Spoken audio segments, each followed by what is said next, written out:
విశాఖ నుంచి హైదరాబాద్ రైలు ప్రయాణం ఎన్ని గంటలుంటుంది? సుమారు 12 గంటలకు తక్కువైతే మాత్రం ఉండదు.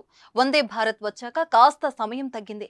అయితే రానున్న రోజుల్లో 4 గంటలోనే విశాఖ నుంచి హైదరాబాద్ చేరుకోవచ్చు. విమాన ప్రయాణం కంటే కూడా త్వరగా వెళ్లిపోవచ్చు. నమ్మలేకపోతున్నారా? సాధ్యం కాలేదు అనుకుంటున్నారా? అయితే ఈ వివరాలు చూడండి. గజం కేవలం 23,000 రూపాయలతో 165 గజాల భూమి కేవలం 38 లక్షలు మాత్రమే.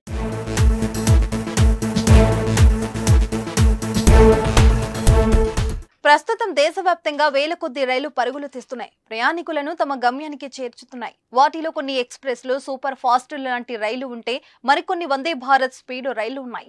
ఇప్పుడు వీటికి తలదండే లాంటి రైళ్లు రాబోతున్నాయి. కళ్ళు మూసి తెరిచిలోపు కిలోమీటర్ల మేర దూసుకుపోయే హై స్పీడ్ రైళ్లను దేశంలో ప్రవేశపెట్టేందుకు కసరత్తులు జరుగుతున్నాయి. గంటకు 220 కిలోమీటర్ల వేగంతో ప్రయాణించే రైళ్లను నడిపేందుకు కేంద్ర ప్రభుత్వం చర్యలు చేపట్టింది. దేశంలోని పలు రూట్లలో హై స్పీడ్ రైలు కారిడార్ ఏర్పాటు చేయాలని రైల్వే శాఖ ప్రతిపాదనలు సిద్ధం చేసింది.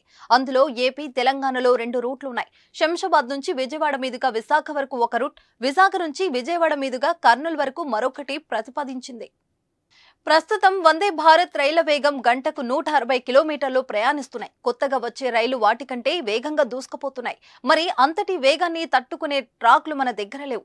దీంతో కొత్త ట్రాక్లను ఏర్పాటు చేయనున్నారు. అందుకోసం ఇప్పటికే సర్వేను ప్రారంభించారు. తెలుగు రాష్ట్రాలలో హై స్పీడ్ రైలు కారిడార్ ఏర్పాటు చేయడానికి చేపట్టిన ప్రాథమిక సర్వే చివరి దశలో ఉంది. ఎక్కడెక్కడ బ్రిడ్జిలు నిర్మించాలి, ఎక్కడెక్కడ ఇతర నిర్మాణాలు చేపట్టాలనేది పరిశీలించారు. ప్రాథమిక ఇంజనీరింగ్, ట్రాఫిక్ సర్వే రిపోర్ట్ కూడా వస్తే ఆ తర్వాత డిపిఆర్ ప్రక్రియ చేపట్టనున్నారు. ఈ హై స్పీడ్ రైలు అందుబాటులోకి వస్తే శంషాబాద్ నుంచి విశాఖకు 4.5 గంటలోనే చేరుకోవచ్చు. ప్రయాణికులకు సగానికి పైగా టైం ఆదా అవుతుంది. అప్పుడు విమాన ప్రయాణం కంటే ఈ హై స్పీడ్ రైళ్లలోనే తొందరగా చేరుకోవచ్చు.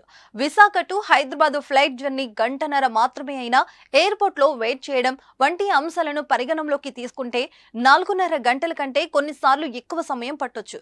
దీంతో ఫ్లైట్ కంటే ఈ హై స్పీడ్ రైళ్లలోనే తొందరగా గమ్యాన్ని చేరుకోవచ్చు.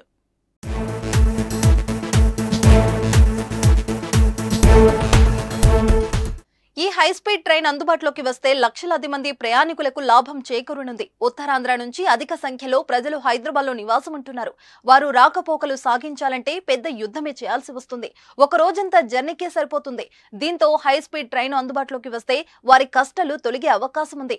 ఈ ప్రాజెక్టు వ్యయం 25,000 కోట్లు కాగా హై స్పీడ్ రైలు ప్రయాణించేందుకు ఎలివేటెడ్ కారిడార్ ట్రాకులు ఏర్పాటు చేస్తే ఆ బడ్జెట్ ఇంకా పెరగనుంది. మరో 5-6 సంవత్సరాలలో ఈ హై స్పీడ్ రైలు పట్టాలెక్కనుందని భావిస్తున్నారు. మరి చూడాలి, గంటకు 220 కిలోమీటర్లు వేగంతో ప్రయాణించే రైళ్లు ఎప్పుడు వస్తాయో మరి.